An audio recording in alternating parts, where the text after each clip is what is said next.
Hi, I know that the previous video had to be difficult, so let me actually show you a simulation so you can appreciate the mistakes that we make in estimation. So we're going to do a simulation, which means that we know what the model is going to be. So I'm going to actually set up the following true model. We're going to have a constant, which will be 1.5. We will have a beta, which will be 0.5. I'm going to add a variable, z, and I'm going to have a coefficient of 1.5 on that one. And of course, we're going to have errors in the model. Now, x and z, I'm going to make them correlated with each other. So in the simulation, I'm going to create some random draws. In fact, these are going to have an average of 0, okay? So the expected value of eta will be 0. And I will create some z's, also random. And my x is going to be this equation here. It's going to be 0.6 of whatever the z is plus an eta, an error. Is that okay? So they are correlated with each other. And I'm going to construct a y, a true y, which is just 1.5, the 0.5 times the x plus 1.5 times the z times another shock.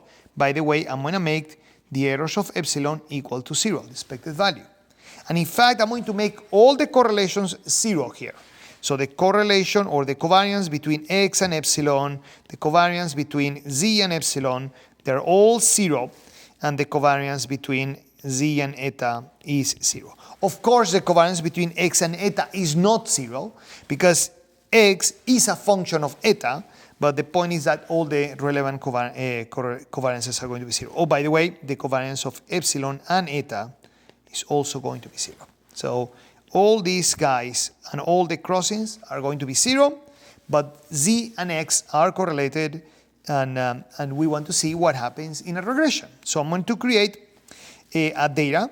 It has a lot of points, and I want a lot of points to get very big significance. And this is the relationship between x and z. So you can see how tightly related they are, okay? This is coming, again, this is just the equation 0.6z plus another error. They're not identical because the eta has a little bit of error, but the z is so big that kind of dominates everything, so they are very highly correlated.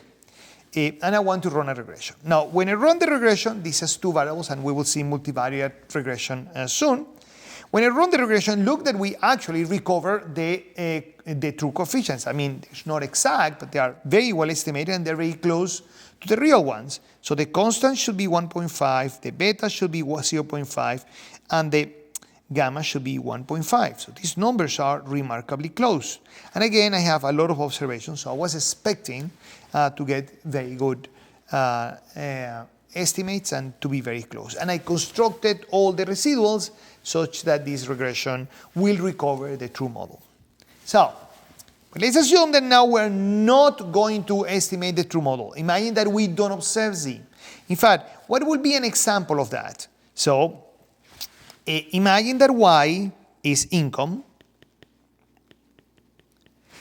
x is if you have an MBA or not, and z is related to your knowledge or your ability. So your skills that I don't observe. It is clear that, for example, if you have high ability, you are more likely to do an MBA than if you have low ability. People that have a more cognitive ability are likely to pursue college education, masters, and PhDs. So it is clear that your level ability and your education level are related to each other. And it's also clear that if you have an MBA, your income is going to be higher. But of course, if you have a higher level of ability, your income should be higher. So this is a model where your education attainment, your ability, and your income are all related. And, in this case, what I'm saying is that, the MBA contributes by 0.5. So let's say this is millions of dollars. So, and having an MBA will contribute to $500,000 of your lifetime income. But your ability will contribute more. So, and by the way, I think that that's actually true. So a lot of your income comes from the experience that you have, and the MBA contributes to that, but it's not everything. Now, if I were the dean and I want to force people to pay me a huge tuition, this regression says that the return on the MBA doesn't look that big. So let me run the regression, and let's say, well, but I don't observe the ability of people. So let's run the regression just by putting the MBA. You see here, the coefficient is extremely significant, 2.7. And now, we should raise the tuition. In fact, it sounds like an amazingly good business. Furthermore, I want you to notice that the R-squares are relatively high. So even though we drop one variable, still the regression is of very high quality. We explain a lot. And by the way, we will come back to R-square a little bit later in the course. But you have some notion about what R-square is from previous courses. So it's a very good regression. And in fact, this is the actual data. This is the Y and the X. And look at that. If I just show you that outcome, you will say, wow, that's a great regression. And we know that it's absolutely incorrect. It looks great. By the way, it goes through the middle. Okay? If I don't, sorry, let me just draw that white, green. This is the middle. And the middle, by the way, the average of X is 0, and the average of Y is 1.5. So actually runs through the middle, exactly through the middle of the data. Okay? So that's one of them. One of the properties we cited before. It looks great. It absolutely looks great. And we know that the regression is wrong. And the coefficient is biased upward. So why is this happening? So when you include the regressors, when you include the Z as one of the regressors, we constructed the residuals to be independent of these guys. So in that sense, we said, well, we constructed this in such a way that the expected value or the correlation between epsilon and X or Z is equal to 0. So therefore, OLS is going to try to find an alpha, a beta, and a gamma that make this true. And in fact, it gets the right answer. Now, when we omit the Z, what is happening is that the Z now becomes part of the error term. And now, what happens is that by construction, we force the X to be correlated with the Z, which means that in this regression, alpha plus beta X plus, let's use another symbol, psi, the X and the psi, by construction, are correlated. But OLS doesn't know that. OLS says, I have to find the alpha and the beta in such a way that the X and the pretend error are uncorrelated. So it's going to change the beta far from the true to make sure that the residual and the X are uncorrelated. Let me show you another example in which actually we can drop the variable and there's no problem. So what I'm going to do the exact same model as before. The beta is 0.5 and the gamma will be 1.5. But now I'm going to set this number to equal to 0. So I know by construction now that the covariance between X and Z is going to be 0. Okay? So we're all set. And now the question is, well, can we drop the Z? And again, let's use our intuition. In this regression, when I include everything, if I'm interested in the X, I want to ask the question, are the residual and the X uncorrelated? The answer is yes, we constructed that. Now, when I omit the Z, the residual or the error will become these terms. So I have to ask the question, is the covariance between X and the wiggle 0? And the answer is yes, because expected value of X and Z is 0, and the expected value of X and epsilon is 0. So we should get the same answer. Let's see. So these are the two regressions. I want you to realize This, when I include all three, we get the true parameters. When I exclude the z, we get the true parameters. No problem. So when should you exclude variables? Well, it's important to exclude, it's important to understand that when you exclude variables, that variable that you excluded just becomes part of the error term. So even if z is not significant, kind of my view is don't drop variables. Don't drop too many variables.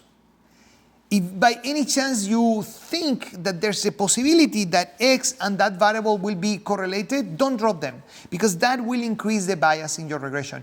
Even if that variable is not significant, just be careful. So in general, I don't like to drop variables. In fact, I think that Joe will tell you exactly the same in class. We don't drop variables, even when they are not significant. We try to be careful. And the reason is that if we put that variable in the regression to start with, it's because we thought it was important. And that it was important to control for that feature. So now, because it's not significant, I'm going to drop it. So then, it's kind of contradictory. So if you thought that they were important, now you find they are not, okay, I understand that you're learning something. But then, try to think why you thought it was important to control for that. So in this discussion about dropping, just always be careful. Be careful of what you drop. And in fact, it's always easy to check if the covariance between x and z is 0. Just check. This can be checked. So at least just pay attention to that. Okay. I want to end up with doing an exercise to show you how the coefficients fluctuate. I'm going to change slightly the equation of the x. So now I'm going to create a different alpha where x is just a combination between between z and eta. And as you can imagine, when alpha equals to 1, that they're perfectly correlated. And when alpha is equal to 0, they are 0 correlated. Now, I am interested in what happens to this coefficient, the beta, okay? And we know that the beta by construction is 0.5. And what I'm going to do is, okay, I'm going to run the regression now. I'm going to run the wrong regression. I'm going to run the regression with only A and B, okay? I'm going to drop the C, and I want to see what happens to B. How close is B hat to my true beta? 0.5, okay? Let's see. So, first, the correlations. So this is the correlation between x and z when I vary alpha. So I vary alpha from -1 to 1. Well, not exactly 1, I just a little bit before 1, okay? And you can see that the correlation goes from negative numbers to almost 1. So very high correlation at the top, very low correlation, negative correlation. And by the way, at alpha 0, we should get correlation of exactly 0. That is indeed true, okay? So we have here is when the variables are independent, so the x and the z are independent, so therefore dropping z should have no impact. This is when they are almost perfectly correlated, so therefore dropping z probably is a massive mistake. So first thing is what happens to the beta. And this is a second thing we're going to ask is what happens to the standard error, to the quality of the estimation of the beta. That will lead us immediately to a question about the t-statistic, which is the ratio between the coefficient and the standard deviation. And I also want to look at the quality of the regression, the R-square. Is this a good or bad regression? And I want to see if there's any indication that makes the alpha, when alpha is 0, that we make it, that makes it so much better. Okay? Again, remember that the true beta is 0.5 and is 0.5 in all the simulations. Okay, so first this is what happens to the beta. So again, beta is 0.5 exactly at 0. And let me just draw this with the different colors. Okay. Above alpha is positive. The beta that we estimate is bigger than 0.5. Below, the beta is below 0.5. So the bias on the estimate depends on the correlation between x and z. When the correlation between x and z is positive, we get upward bias. When the correlation between x and z is negative, we get a negative bias. Okay? Now, the next step is to look at the significance. So notice first that the standard errors at 0 are very high. And in fact, in the extremes, the standard errors are smaller. So the worse the regression is, the better the beta hat is estimated. Isn't that bizarre? In fact, look at the t-statistics. The t-statistics here are just 150. It's humongous t-statistics. So we get incredibly good estimates, super significant and super wrong. Okay? By the way, this is the true, the t-statistic on the true one is good. I mean, it's a very good t-statistic, so it's very high, but nothing in comparison to the extremes when the regression is very badly specified. Furthermore, the R-square is just crazy. The R-square is relatively low on the true parameter, and again, we know that from the regression I just showed you at the beginning, but it gets amazingly good when it's very badly specified. So imagine, you have a really badly specified regression, and it will give you a better R-square, a more significant coefficient, and a much higher coefficient. So you see the dean will be super happy. The regression with only MBA, not controlling for ability, truly proves that you should be paying more. And in fact, it can be argued the R-square is bigger. I mean, I can actually push it further. And so I need correlations to be much bigger than what I just showed you in the previous exercise. But I'm going to get very high R-squares of extremely high quality regressions. And again, it's just completely incorrect. Completely and absolutely incorrect. A misspecified regression is when the X is correlated with the error term. In any regression, we need that the error term, condition on X, is 0. When that is not 0, in other words, when the expected value of, there's a correlation between X and epsilon. When we fail to do that, OLS doesn't know about the failure, and therefore is going to try to find alphas and betas to make that residual 0. So in other words, when you run a regression and you don't know if it's well specified, if then you go and you say, let me compute what is the average of the residuals, guess what? The average of the residuals is going to be 0, even though in the true model it was not 0. And the reason is that OLS says if the regression is well specified, it needs to be 0, so they set the alpha and the beta to make sure that that becomes 0. And that's the source of the bias. That's why the alpha and the beta do not recover the true parameters. So if there's an incorrectly specified regression, you will estimate very precisely the incorrect coefficients. And there's no way of telling that there's a problem by just looking at the regression. They all run through the middle, the R-squares are fantastically good, the standard errors are incredibly low, the significance is very high, and the coefficient just has the correct sign in this case, so very difficult to tell, very difficult to tell. And therefore we just have a wrong assessment. See you in the next video.